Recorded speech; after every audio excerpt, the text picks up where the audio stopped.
Good morning बच्चों।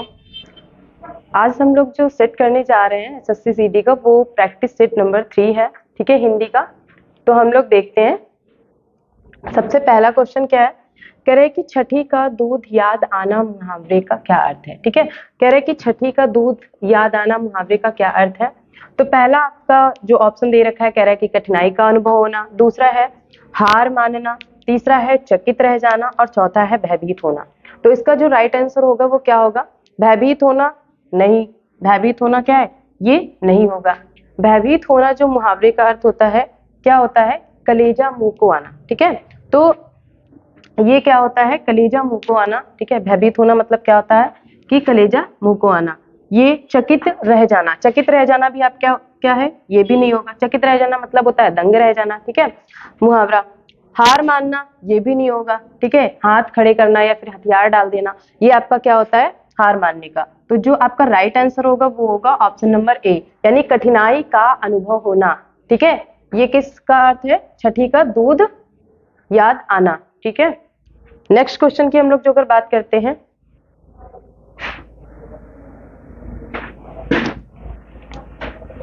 ठीक है, नेक्स्ट क्वेश्चन देखिएगा हमारा। नेक्स्ट क्वेश्चन हमारा जो कहता है वो क्या है, कह रहे कि रिक्त स्थान को भरने के लिए सबसे उपयुक्त शब्द का चयन करें। वे लोग तैरने के लिए डैश पर गए। तो वे लोग तैरने के लिए कहाँ, पहला है पहाड़ पर, नहीं। ठीक है, कहाँ, जंगल पर, नहीं। झरने पर, नहीं। कहाँ गए, नदी पर। तो आप लोगों को जो अगर तैरना है, आप तैरने से ही आप अनुमान लगाइए। यहाँ से देखिए, तैरने से ही बताइए, आप तैरने क्या पहाड़ पर जाएंगे, नहीं ना। जंगल, नहीं। ठीक है, झरने पर, वहां भी नहीं। कहाँ जाएंगे, तो नदी पर आप जाएंगे। कहाँ जाएंगे आप, नदी पर जाएंगे। तो वे लोग तैरने के लिए कहाँ गए, नदी पर गए। ठीक है, तो आपका जो ऑप्शन जो राइट होगा वो कौन होगा, डी ऑप्शन आपका राइट होगा। ठीक है, नेक्स्ट देखते हैं हम लोग क्वेश्चन क्या कहता है। नेक्स्ट देखिए, क्वेश्चन नंबर हमारा जो 3 है वो क्या कहता है कि दिए गए वाक्य में रेखांकित खंड को प्रतिस्थापित करने के लिए सबसे उपयुक्त विकल्प का चयन करें। पंडित जी ने कहा कि शुभ कार्य, पंडित जी ने कहा कि शुभ कार्य के लिए बाधाएं भी आती रही हैं। तो किसने कहा, पंडित जी ने कहा कि शुभ कार्य के लिए बाधाएं भी आती रही हैं। तो क्या होगा इसका, शुभ कार्य के लिए। तो उचित यहाँ पे यानी जो उपयुक्त विकल्प होगा वो कौन सा सही होगा, शुभ कार्य का, ये नहीं होगा। शुभ कार्य के लिए ये भी नहीं होगा। अब इन दोनों में से बताइए क्या होगा, शुभ कार्य को होगा या शुभ कार्य में होगा। तो जो आपका राइट आंसर होगा वो शुभ कार्य में, ये भी नहीं होगा। ठीक है, तो पंडित जी ने कहा कि शुभ कार्य में बाधाएं भी आती रही हैं। ठीक है, तो ये आपका जो राइट आंसर होगा वो कौन सा होगा, डी राइट आंसर होगा। ठीक है, नेक्स्ट देखते हैं हमारा क्वेश्चन कौन सा है। क्वेश्चन नंबर 4 देखते हैं। क्वेश्चन नंबर हमारा जो 4 है वो क्या कहता है, देखते हैं। कह रहा है कि इनमें से एक शब्द शुद्ध है, वह शब्द चुनिए। तो कौन सा है, ये दोनों आपके नहीं होंगे। ठीक है, अब आपका फर्स्ट और सेकेंड यानी ए और बी में से कौन सा सही होगा, ये सही होगा या ये। ठीक है, तो प्रिय दर्शनी ये वाला सही है। ठीक है, तो प्रिय दर्शनी हम लोग कैसे लिखते हैं, ऐसे ही लिखते हैं। ठीक है, प्रिय दर्शनी। ठीक है, प्रिय दर्शनी ऐसे लिखते हैं। तो ये वाला जो हमारा होगा ये गलत हो जाएगा और ये क्या होगा, राइट आंसर होगा। तो इनमें से एक शब्द शुद्ध है, कौन सा सही है, बी नंबर। तो ऑप्शन नंबर बी आपका सही है। नेक्स्ट देखते हैं हम लोग। ठीक है, नेक्स्ट देखिए हमारा क्वेश्चन क्या कहता है कि रिक्त स्थान को भरने के लिए सबसे उपयुक्त शब्द का चयन करें। प्राचार्य ने उसे अनुशासन डैश करने पर दंडित किया। तो यहाँ पे क्या आएगा, तंग, तंग करने पर दंडित किया, नहीं। तैयार, नहीं। अब कौन सा होगा, भंग होगा या संग, तो क्या होगा, भंग होगा, संग भी नहीं होगा। ठीक है, तो प्राचार्य ने उसे अनुशासन भंग करने पर दंडित किया। ठीक है, तो जो इसका राइट आंसर होगा वो कौन सा होगा, आपका सी राइट आंसर होगा। ठीक है, नेक्स्ट देखते हैं हम लोग। क्वेश्चन नंबर 6 देखिएगा आप लोग। क्वेश्चन नंबर 6, क्वेश्चन नंबर 6 क्या कहता है कि निम्न में से अशुद्ध शब्द कौन सा है।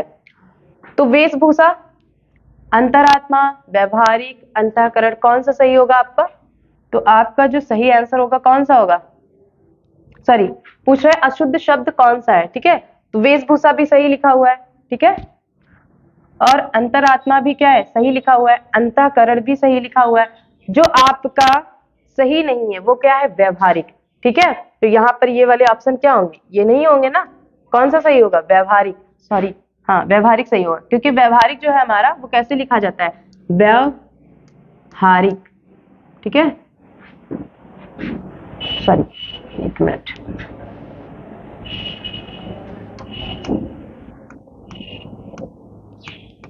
ठीक है, व्यवहारिक हमारा ऐसे लिखा जाता है, ये सही है, ठीक है। नेक्स्ट देखते हैं हम लोग,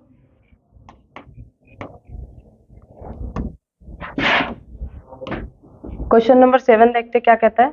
क्वेश्चन नंबर 7 कहता है कि जो ईश्वर को ना मानता हो, वाक्यांश के लिए शब्द क्या होगा। तो जो ईश्वर को नहीं मानता है उसे क्या कहते हैं, आस्तिक, ठीक है, शाश्वत, नास्तिक, दूरदर्शी। तो क्या कहते हैं, जो ईश्वर को ना मानता हो उसे हम लोग क्या कहते हैं, क्या कहते हैं उसे, नास्तिक। क्या कहते हैं, नास्तिक। तो जो आपका राइट आंसर होगा 7 का वो क्या होगा, नास्तिक।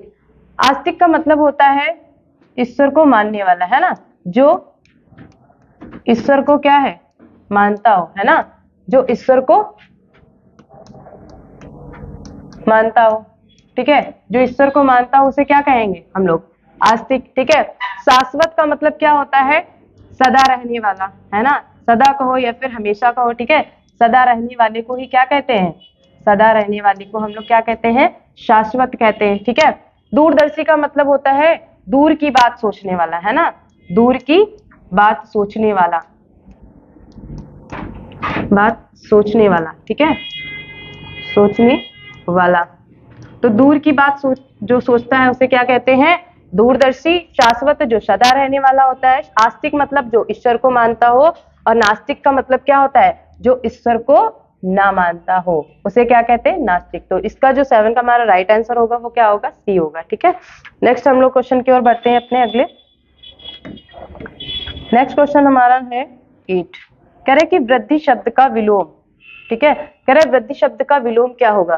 तो अतिवृद्धि नहीं। वृद्धि का मतलब क्या होता है, वृद्धि का मतलब होता है कि बढ़ना, है ना, वृद्धि का मतलब क्या होता है, बढ़ना होता है। तो इसका अवृद्धि नहीं होगा, ये भी, ठीक है, अथर्व ये भी नहीं होगा। राइट आंसर क्या होगा, 6। और 6 का मतलब क्या होता है, घटना, है ना, या फिर हम कह सकते हैं कम होना, कम होना, ठीक है। तो जो राइट आंसर हमारा होगा वो क्या होगा, डी होगा 8 का। तो 6 का क्या होता है, घटना या फिर कम होना। नेक्स्ट देखते हैं हम लोग। नेक्स्ट क्वेश्चन नंबर हमारा है 9, ठीक है। नेक्स्ट हमारा क्वेश्चन नंबर 9 कहता है निम्नलिखित मुहावरे का सही अर्थ चुनिए। पहला है, कह रहे दांतों तले उंगली दबाना, ठीक है। तो पहला क्या कहता है, ईर्ष्या से जल उठना होगा, नहीं, ईर्ष्या से जल उठना नहीं होगा, ठीक है, क्योंकि ईर्ष्या से जल उठना इसका क्या होता है, छाती पर सांप लौटना, है ना, ईर्ष्या से जल। खुश होना ये भी नहीं होगा, मन में लड्डू फूटना, है ना। नेक्स्ट है आश्चर्य होना, ठीक है, तो ये हमारा राइट आंसर होगा। तो 9 नंबर का जो राइट आंसर होगा वो क्या होगा, सी। क्रोधित होना ये भी नहीं होता है, ठीक है, क्रोधित होना मतलब होता है कि आग बबूला होना, है ना, आग बबूला होना, ठीक है। तो यहाँ पर जो हमारा राइट आंसर होता है दांतों तले उंगली दबाना क्या होगा, आश्चर्य होना, ठीक है। ईर्ष्या से जल उठना मतलब होता है क्या, छाती पर सांप लौटना, ठीक है। खुश होना मतलब मन में लड्डू फूटना, क्रोधित होना आग बबूला होना। तो जो नहीं जो हमारा राइट आंसर होगा वो क्या होगा, आश्चर्य होना। नहीं कह देते कि दांतों तले उंगली दबा ली, है ना, आश्चर्य चकित होना। नेक्स्ट हमारा क्वेश्चन है क्वेश्चन नंबर 10, ठीक है। क्या कहता है, कह रहा है कि निम्नलिखित में से कौन सा शब्द देवता का पर्यायवाची है। तो कौन सा ऐसा शब्द है जो देवता का पर्यायवाची है, असुर, अमर, जलद और सुधाकर। कौन सा होगा आपका, आपका जो राइट आंसर होगा वो होगा बी, अमर, ठीक है। अमर जो पर्यायवाची होता है वो किसका होता है, देवता का होता है। इसी के और पर्यायवाची अमर, जैसे आपसे पूछ सकता है अमर्त्य, जो बहुत ज्यादा पूछा जाता है, ठीक है, ये किसका है, ये भी आपका देवता का है, ठीक है। देवता का और क्या होता है, निर्जर होता है, ठीक है, क्या होता है, निर्जर होता है, ठीक। इसका अजर भी होता है, ठीक है, क्या होता है, अजर भी होता है। तो ये याद रखना है, जो बहुत ज्यादा पूछे जाते हैं, अमर्त हो गया, निर्जर हो गया, अजर हो गया, ये आपके क्या हो गए, देवता का पर्यायवाची हो गया। एक देवता का और लिख लेना, ठीक है, क्या होता है, सुर होता है, ठीक है, सुरमिस भी क्या होता है, देवता होता है।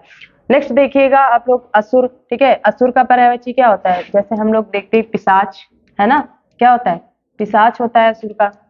इसके अलावा हम लोग कह सकते हैं कि राक्षस भी तो होता है ना, इसका क्या होता है, राक्षस भी होता है, तमिचर भी होता है ना, तमिचर। और क्या होता है, तमिचर हो गया, ठीक है, राक्षस हो गया, निशाचर भी इसे कहते हैं, है ना, निशाचर।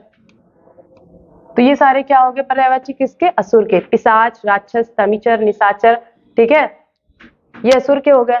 जलद का, ठीक है, जलद के क्या होते हैं, बादल हो गया आपका, ठीक है, मेघ हो गया, ठीक है, और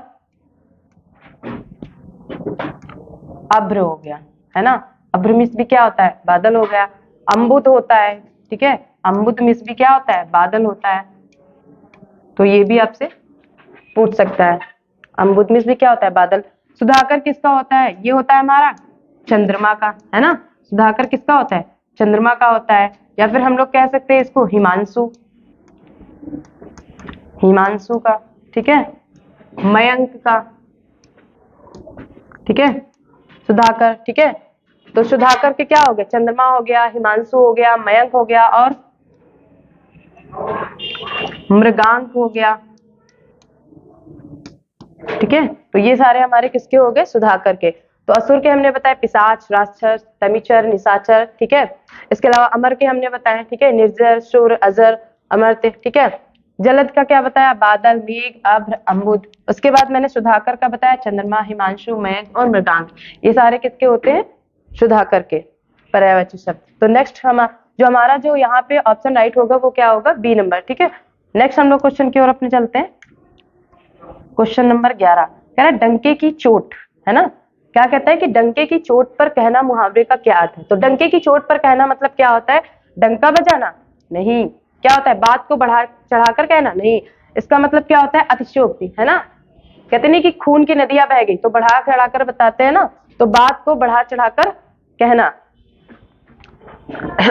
यहाँ पर उसके बाद देखते हैं स्पष्ट शब्दों में कहना, तो ये वाला क्या होगा हमारा, सही होगा। घुमा फिराकर बात कहना नहीं, ये भी नहीं होगा। तो हमारा जो राइट आंसर होगा 11 का, डंके की चोट पर कहना, है ना।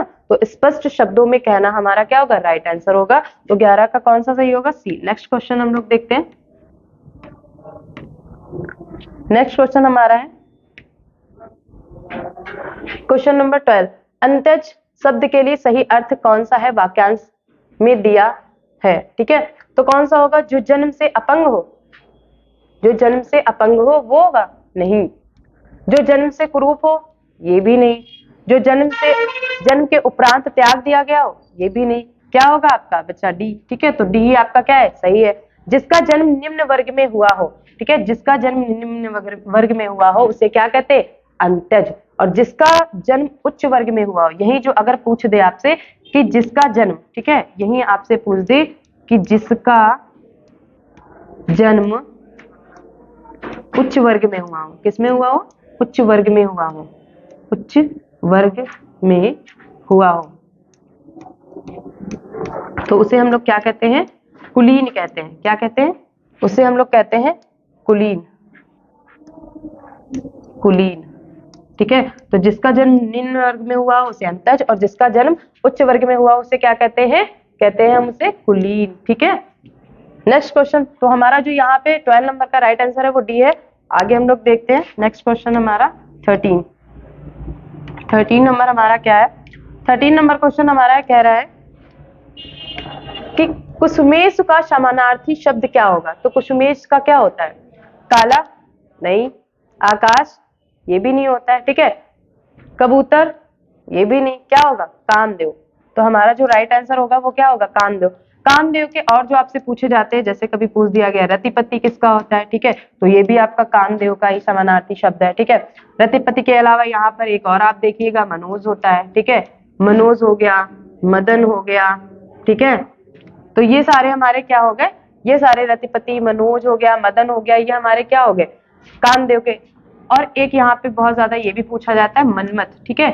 ये भी हमारा किसका होता है, ये भी हमारा कामदेव का ही होता है। ठीक, नेक्स्ट हमारा देखते हैं काला। काला भी नहीं होगा क्योंकि काला का क्या होता है, अंधेरा होता है ना। काला का क्या होता है, अंधेरा होता है ना। काला मतलब क्या होता है, अंधेरा ही तो होता है। जहां हम कह सकते हैं कि सांवला है ना, सांवला, तो ये भी नहीं होगा हमारा। आकाश का क्या होता है, आकाश का जो अगर हम लोग देखें तो यहाँ पे क्या होगा, व्योम, गगन, अंबर, है ना, क्या होता है, अंबर। तो ये सब हमारे क्या हो गए, व्योम, गगन, अंबर, ये किसके हो गए, आकाश के हो गए। कबूतर का क्या होता है, कपूत हम लोग कहते हैं, है ना, कपूत।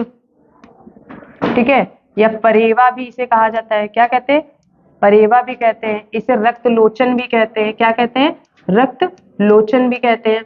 तो हमारा जो राइट आंसर होगा वो क्या होगा, इसका कामदेव का पूछा गया था, कुशमेश। ठीक है, तो कुशमेश का क्या, कामदेव। ठीक है, और कामदेव को मैंने क्या क्या बताया, रतिपति, मनोज, मदन, मनपत। ठीक है, तो ये सब किसके होते हैं, आपके पर्यायवाची कामदेव के होते हैं। ठीक है, नेक्स्ट क्वेश्चन हम लोग देखते हैं अपने क्वेश्चन नंबर 14। कह रहे कि जो युद्ध में स्थिर रहता है वाक्यांश के लिए एक शब्द क्या होगा, तो योद्धा होगा, नहीं। ठीक है, कुलश्रेष्ठ, ये भी नहीं, स्थाई, ये भी नहीं। क्या सही है, आंसर आपका होगा युधिष्ठिर। तो जो युद्ध में स्थिर रहता है उसे क्या कहते हैं, युधिष्ठिर कहते हैं। ठीक है, नेक्स्ट क्वेश्चन की ओर बढ़ते हैं हम लोग अपने। नेक्स्ट क्वेश्चन हमारा क्या कहता है, पढ़िए, गद्यांश पढ़ना है आपको। कह रहा है कि दिए गए गद्यांश का ध्यानपूर्वक अध्ययन करके नीचे दिए गए प्रश्नों के उत्तर दीजिए। चलिए पढ़िए क्या कहता है, विद्यार्थी जीवन, कह रहा है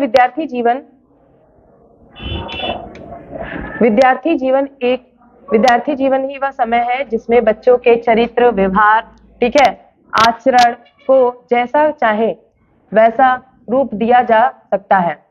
यह अवस्था भावी वृक्ष को उस कोमल शाखा की भांति है जिससे जिधर चाहो मुड़ा जा सकता है। तो पहले हम क्वेश्चन देख लेते हैं, ठीक है, कि पूछ क्या रहा है। ठीक है, पूरा नहीं पढ़ना है आप लोगों को, बस ये देखना है कि क्वेश्चन क्या पूछ रहा है, फिर उसी के अकॉर्डिंग हमें देखना है। तो व्यवहार को सुधारने का सर्वोत्तम समय क्या होता है, पहला ऑप्शन है प्रौढ़ावस्था, यौवस्था, वृद्धावस्था, छात्रावस्था। तो हम लोग देखते हैं इसका जो राइट आंसर होगा वो क्या होगा। ठीक है, तो कह रहा है कि व्यवहार को सुधारने का सर्वोत्तम समय क्या है। तो पहले देखिएगा स्टार्टिंग में, विद्यार्थी जीवन ही वह समय है जिसमें बच्चों के चरित्र, है ना, चरित्र, व्यवहार, ठीक है, आचरण को जैसा चाहे वैसा रूप दिया जा सकता है। ठीक है, यह अवस्था भावी वृक्ष को उस कोमल शाखा की भांति है। तो विद्यार्थी जीवन की बात कर रहा है ना, विद्यार्थी जीवन की बात कर रहा है। तो हम लोग देखते हैं हमारा जो राइट आंसर होगा वो क्या होगा, 15 नंबर का राइट आंसर क्या होगा, विद्यार्थी जीवन मतलब छात्रावस्था में, है ना। किसकी बात कर रहा है, विद्यार्थी जीवन मतलब क्या, कि छात्रावस्था की बात कर रहा है। तो जो हमारा राइट आंसर होगा वो क्या होगा, यहाँ पर डी राइट आंसर होगा। ठीक है, व्यवहार को सुधारने का सर्वोत्तम समय क्या होता है, छात्रावस्था ही होता है। नेक्स्ट हम लोग देखते हैं क्वेश्चन नंबर 16 क्या कहता है, कह रहे कि छात्रों को गुरुकुल में छोड़ा जाता है। ठीक है, तो पहला ऑप्शन है कठोर अनुशासन के लिए, घर से दूर रखने के लिए, अच्छे संस्कार विकसित करने के लिए, इनमें से कोई नहीं। तो छात्रों को गुरुकुल में छोड़ा जाता है, किस लिए छोड़ा जाता है, देखते हैं हम लोग।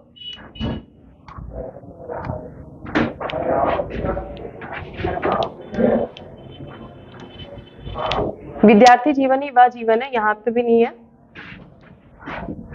यहां से देखिए, प्राचीन काल से ही विद्यार्थी जीवन के महत्व को स्वीकार किया गया है। इसी अवस्था में संस्कार और नैतिकता पोषित की जा सकती है। इसीलिए प्राचीन समय में बालक को घर से दूर गुरुकुल में रहकर कठोर अनुशासन का पालन करना होता है। तो इसका जो राइट आंसर होगा वो क्या होगा आपका, कठोर अनुशासन के लिए, कठोर अनुशासन के लिए, ये आपका क्या होगा, राइट आंसर होगा। ठीक है, नेक्स्ट क्वेश्चन हम लोग देखते हैं। कह रहा है कि छात्रावस्था को उपयुक्त तुलना की गई है। तो छात्रावस्था को उपयुक्त तुलना की गई है विकसित वृक्ष से, सफेद चादर से, अविकसित वृक्ष से, वृक्ष की विकसित शाखा से। तो कौन सा हमारा राइट आंसर होगा, देखते हैं। छात्रावस्था को उपयुक्त तुलना की गई है, तो किससे की गई है छात्रावस्था की उपयुक्त तुलना, यहां से देखिएगा। कह रहे कि छात्रावस्था उस श्वेत चादर की तरह होती है जिसमें जैसा प्रभाव डाला जा सकता है। सफेद चादर पर एक रंग जो चढ़ गया, ठीक है, सो चढ़ गया, फिर से वह पूर्वावस्था को प्राप्त नहीं हो सकती। तो यहाँ पर जो जिससे तुलना की गई है वो क्या होगा इसका?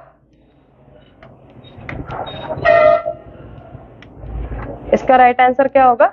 सफेद चादर। क्या होगा? सफेद चादर। तो छात्रावस्था को उपयुक्त तुलना किससे की गई है? सफेद चादर से की गई है। नेक्स्ट क्वेश्चन हम लोग देखते हैं अपना क्या है, क्वेश्चन नंबर 18। इनमें से किस शब्द में उपसर्ग का प्रयोग नहीं किया गया है? तो कौन सा ऐसा शब्द है जिसमें उपसर्ग का प्रयोग नहीं किया गया है?